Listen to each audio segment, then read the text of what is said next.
Hi dears, കിരണിൻ്റെയും കല്യാണിയുടെയും നാളത്തെ വിശേഷത്തിലേക്ക് എല്ലാവർക്കും സ്വാഗതം കേട്ടോ. അങ്ങനെ നമ്മുടെ താരാൻ്റെ ആശുപത്രിയിലാണെന്ന് അറിഞ്ഞിട്ട് കിരണും കല്യാണിയും ഓടിപ്പിടിച്ച് വരിക. അവിടെ വന്നതും മൂങ്ങാ മുത്തശ്ശിക്ക് കൊടുക്കാനുള്ളതും കൊടുത്ത് നമ്മുടെ കല്യാണിയും കിരണും കൂടി താര കിടക്കുന്ന ആ ഒരു റൂമിലേക്ക് ചെന്നു. താരയുടെ കിടപ്പൊക്കെ കാണുമ്പോൾ ശരിക്കും നമ്മുടെ കല്യാണിക്കും കിരണിനും ഒക്കെ നല്ല സങ്കടമായിട്ടോ. താരാൻ്റെ എന്താ സംഭവിച്ചത്, ആൻറ്റി എങ്ങനെ ഈ അവസ്ഥയിലായതെന്നൊക്കെ കിരൺ ചോദിക്കാൻ തുടങ്ങി. ആ സമയം താര വലിയ സങ്കടത്തോടു കൂടി താരയ്ക്ക് എന്താ സംഭവിച്ചത് എന്നുള്ള കാര്യം പറയാൻ തുടങ്ങി. അതായത് ഇതിനൊക്കെ പിന്നിൽ പ്രവർത്തിച്ചിരിക്കുന്നത് നമ്മുടെ സരയുമാണ് എന്നുള്ള കാര്യം താര പുറത്തു പറയാണ്. അപ്പം താരയുടെ ആ ഒരു ഭാഷയും ആംഗ്യങ്ങളും എല്ലാം നമ്മുടെ കിരണിനും കല്യാണിക്കും ഒക്കെ നന്നായിട്ട് അറിയാമല്ലോ. അതുകൊണ്ട് തന്നെ അവരെ ഓരോ കാര്യങ്ങളും ചോദിച്ചു മനസ്സിലാക്കുക. സരയു അമ്മയോട് വളരെയധികം സ്നേഹം നടിച്ച് അമ്മയെ കാണാൻ വീട്ടിൽ വന്നതും അതുപോലെ ആ താരയാണെങ്കിലോ തൻ്റെ പൊന്നുമോളെ കണ്ട സമയത്ത് ഓടി വന്ന് അവളെ കെട്ടിപ്പിടിക്കുകയൊക്കെ ചെയ്തു.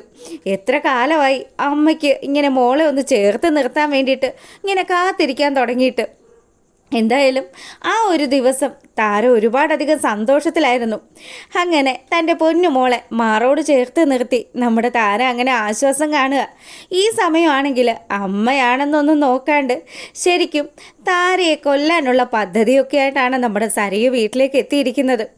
അങ്ങനെ സ്നേഹം നടിച്ച് കൊണ്ടുവന്ന പലഹാരങ്ങളൊക്കെ താരയ്ക്ക് സമ്മാനിച്ചിട്ട് സരയു പറഞ്ഞു, എന്തായാലും ഇന്ന് കുറച്ച് സമയം ഞാനിവിടെ ഇരിക്കാമെന്ന് വിചാരിച്ചു. മോള് സത്യങ്ങളൊക്കെ അറിഞ്ഞോ എന്ന് ചോദിക്കുമ്പോൾ അതെ, എല്ലാ സത്യങ്ങളും ഞാൻ അറിഞ്ഞു. എനിക്ക് മനസ്സിലായി എൻ്റെ അച്ഛൻ നിങ്ങളെ ചതിച്ചതാണെന്നും നിങ്ങളാണ് എൻ്റെ അമ്മയെന്നുള്ള കാര്യമൊക്കെ. താര കുറച്ചൊക്കെ മടിയൊക്കെ കാണിക്കുന്നുണ്ടെങ്കിലും കിരണും കല്യാണിയും ആൻറ്റി എല്ലാം പറയണം, ഒരു കാര്യം ആൻറ്റി വിടരുത് എന്ന് പറഞ്ഞ് താരയെ നിർബന്ധിക്കുക. ആ സമയം താര പല കാര്യങ്ങളും ഓർത്തെടുത്തു. അങ്ങനെ സരയുന് അന്നത്തെ ദിവസം അവിടുന്ന് ഭക്ഷണം കഴിക്കണമെന്ന് പറഞ്ഞതുകൊണ്ട് തന്നെ എൻ്റെ മോളല്ലേ, ഇതുവരെ ഞാൻ അവൾക്കൊന്നും വെച്ചുണ്ടാക്കി കൊടുത്തിട്ടില്ലല്ലോ. ആ ഒരു സങ്കടമൊക്കെ മനസ്സിലുള്ളത് കൊണ്ട് തന്നെ അവൾക്ക് വേണ്ടിയിട്ടുള്ള ഭക്ഷണമൊക്കെ ഉണ്ടാക്കാൻ ഞാൻ തയ്യാറായതാ.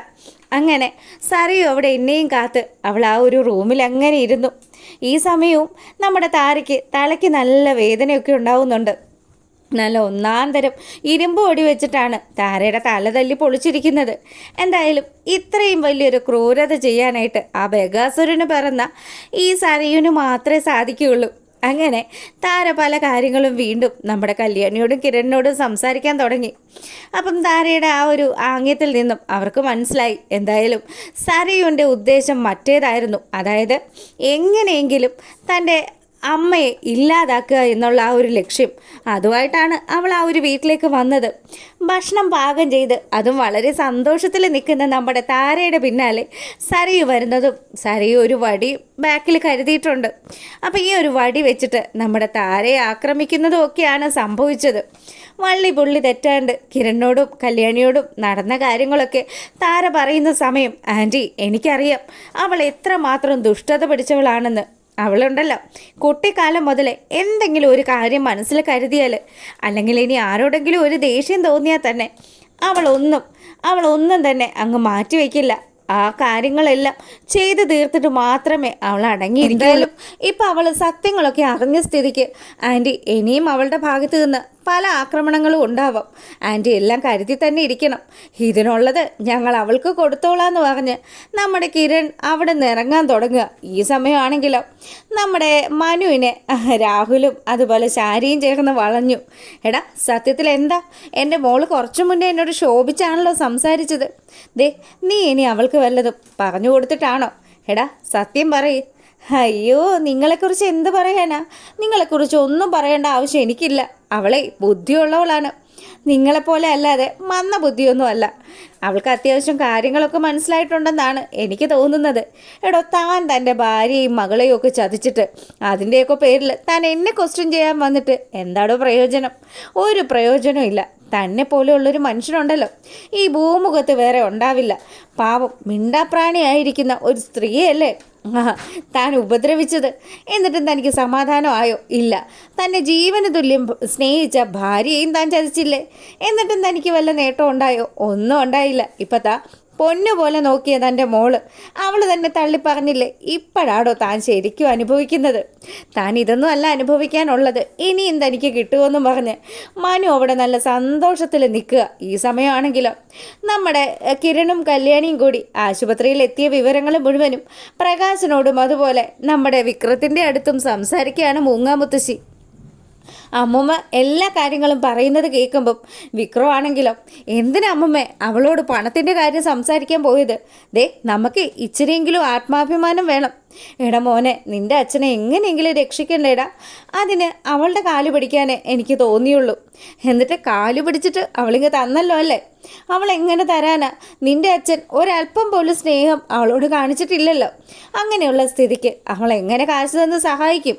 ഇതാളൊരിക്കൽ ഇതുപോലെ രാജപ്പൻ്റെ കടം ഒരു 10 ലക്ഷം രൂപ അവൾ വീട്ടിയതല്ലേ, അത് തന്നെ വലിയ കാര്യം. ഇനിയിപ്പോൾ കല്യാണി പുരാണവും പാടി അമ്മമ്മ ഇവിടെ ഇരുന്നോളം പറഞ്ഞു. ഈ സമയമാണ് കിരണും കല്യാണിയും കൂടി നമ്മുടെ പ്രകാശൻ കിടക്കുന്ന ആ ഒരു റൂമിൻ്റെ അങ്ങോട്ട് വരുന്നത്. ഇവർ വരുന്നത് കണ്ടതും നമ്മുടെ മൂങ്ങാമുത്തശ്ശിയാണെങ്കിലോ പ്രകാശനും അതുപോലെ വിക്രത്തിനും സിഗ്നൽ കൊടുത്തു. ദേ വരുന്നുണ്ട്. ഈ ഒരു കാഴ്ച കാണാൻ തന്നെയാണ് ഞങ്ങൾ കൊതിച്ചത്. എന്തായാലും ഇയാൾ ഇങ്ങനെ കിടക്കുന്ന ഒരു കാഴ്ച കാണാൻ പറ്റിയല്ലോ. എടോ, ഇയാൾക്ക് നല്ല കപ്പാസിറ്റി ആണല്ലോ.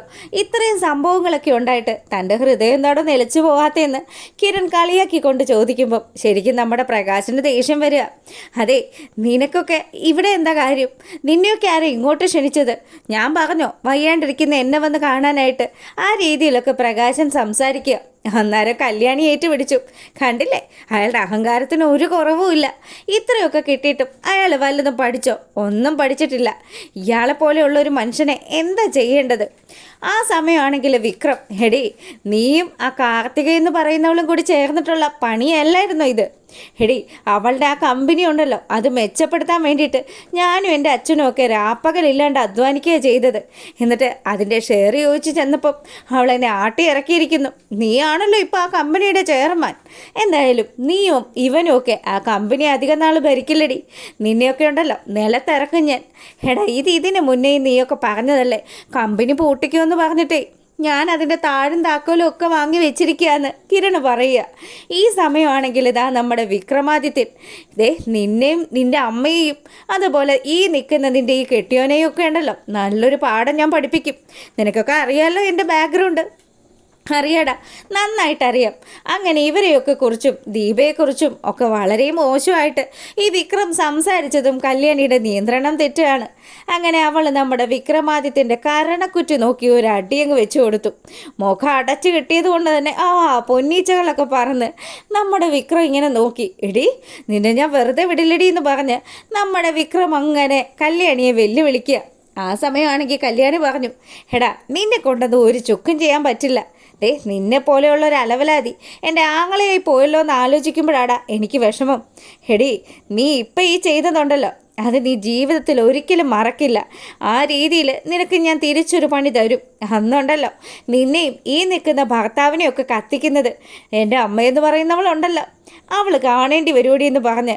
അപ്പം ഇവൻ ഇങ്ങനെ ഡയലോഗൊക്കെ അടിക്കുന്ന സമയത്ത് നമ്മുടെ മൂങ്ങാമുത്തശ്ശി പറഞ്ഞു, എൻ്റെ മോനെ ഒന്നും ചെയ്യല്ലേടാ, എന്തിനാടാ നീയൊക്കെ കൂടി എൻ്റെ മോനെ തല്ലിക്കൊല്ലുന്നതെന്നൊക്കെ പറഞ്ഞ് പുള്ളിക്കാരി ബഹളം വയ്ക്കാൻ തുടങ്ങി. തള്ളെ അങ്ങ് മാറി നിന്നോണമെന്ന് പറഞ്ഞ് കല്യാണി മൂങ്ങയുടെ അടുത്തേക്ക് ചെന്നു. എന്നിട്ട് മൂങ്ങയോട് പറഞ്ഞു, അതെ മര്യാദക്കാണെങ്കിൽ ഞങ്ങളും മര്യാദക്കായിരിക്കും. ഇപ്പം കണ്ടില്ലേ കൊച്ചുമോൻ്റെ കരണം ചോന്നത്? ഇതുപോലെ നിങ്ങളുടെ ആ കിടക്കുന്ന മോൻ്റെയും ഒക്കെ കരണം ചോക്കണ്ടെങ്കിൽ മര്യാദക്ക് എവിടെയെങ്കിലും അടങ്ങി ഒതുങ്ങി ജീവിച്ചോണം. ഇനി ഞങ്ങൾ എങ്ങനെ ജീവിക്കാനാ? നിങ്ങളെല്ലാവരും കൂടി ഇങ്ങനെയൊക്കെ തുടങ്ങിയാൽ ഞങ്ങൾ വലിയ കഷ്ടത്തിലാകുമല്ലോ എന്നൊക്കെ പറഞ്ഞ് മൂങ്ങ നല്ല നിലവിളി അങ്ങ് നടത്തുക. ഈ തള്ളയുടെ കള്ള കണ്ണുനീര് അതൊന്നും കണ്ടാലൊന്നും ഞങ്ങളുടെ മനസ്സ് അലിയില്ല എന്ന് പറഞ്ഞ് കല്യാണി കിരണിനെയും കൂട്ടിയിട്ട് അവിടെ നിന്ന് പോവുക. ഇനി അടുത്ത ഡോസ് കൊടുക്കാനുള്ളത് നമ്മുടെ സരയൂനാണ് കേട്ടോ. സരയൂ എന്ന് പറയുന്ന ആ അലവലാദീനെ എന്തായാലും നമ്മുടെ കിരൺ വലിച്ചു കീറുമെന്നുള്ള കാര്യത്തിൽ ഒരു സംശയവും ഇല്ല. അപ്പം എന്താ അങ്ങനെയുള്ള ഒരു സൂപ്പർ ഹിറ്റ് വിശേഷമാണ്. എന്തായാലും ഇതൊക്കെ ചെയ്തതിന് ശേഷം സരയൂ നേരെ പോകുന്നുണ്ട് അവളുടെ ഡ്രൈവറുടെ അടുത്തേക്ക്. അതെ, ഇപ്പം ഇവിടെ നടന്ന സംഭവങ്ങളെങ്ങാനും താൻ പുറത്തുള്ള വല്ലവരോടും പറഞ്ഞു കഴിഞ്ഞാൽ പിന്നെ ഉണ്ടല്ലോ രണ്ട് കാലിൽ ഇങ്ങനെ നടക്കാൻ പറ്റില്ല എന്ന് പറഞ്ഞു. അപ്പം അയാളുടെ കൈയും കാലും തല്ലി ഓടിക്കുമെന്നാണ് ആശാട്ടി ഉദ്ദേശിച്ചത്. എന്തായാലും സരയുവിനെ ഭയം ഉള്ളത് കൊണ്ട് തന്നെ ആ പുള്ളിക്കാരൻ നൈസായിട്ട് അവിടെ നിന്ന് മുങ്ങുക. അങ്ങനെ നമ്മുടെ സരയു അമ്മയുടെ തലമണ്ട തല്ലിപ്പൊളിച്ച് സന്തോഷത്തിൽ വീട്ടിലേക്ക് വരിക. അപ്പം മനുവിൻ്റെ അടുത്ത് പറയണമല്ലോ, മനുവേട്ടാ ഞാൻ ഇന്നതുപോലെ ചെയ്തു എന്ന്. എന്തിനും ഏതിനും കൂട്ടം നിൽക്കുന്ന ഫ്രോഡായിട്ടുള്ള ഒരുത്തനാണ് തൻ്റെ കൂടെ ഉള്ളതെന്ന് കൂടി ഇനി സരയും അറിയാനായിട്ട് അധികം താമസമൊന്നുമില്ല. അതുകൂടെ അറിഞ്ഞു കഴിഞ്ഞാൽ ഇപ്പം രാഹുൽ പറയുന്നത് പോലെ ഇവൾക്കും ഭ്രാന്തായോ എന്നുള്ള ആ ഒരു ടൈം അതെന്തായാലും നമ്മുടെ സരയുവിൻ്റെ കാര്യത്തിൽ സംഭവിക്കുമെന്നൊക്കെയാണ് ഈ ഒരു പ്രൊമോയിലൂടെ നമുക്ക് മനസ്സിലാകുന്നത്. അപ്പം നിങ്ങൾക്ക് ഇഷ്ടമായിട്ടുണ്ടെങ്കിൽ ലൈക്ക് ചെയ്യുക. എല്ലാവർക്കും നല്ലൊരു രാത്രി ആശംസിക്കുകയാണേ. അപ്പോൾ ഓക്കെ, ഗുഡ് നൈറ്റ്.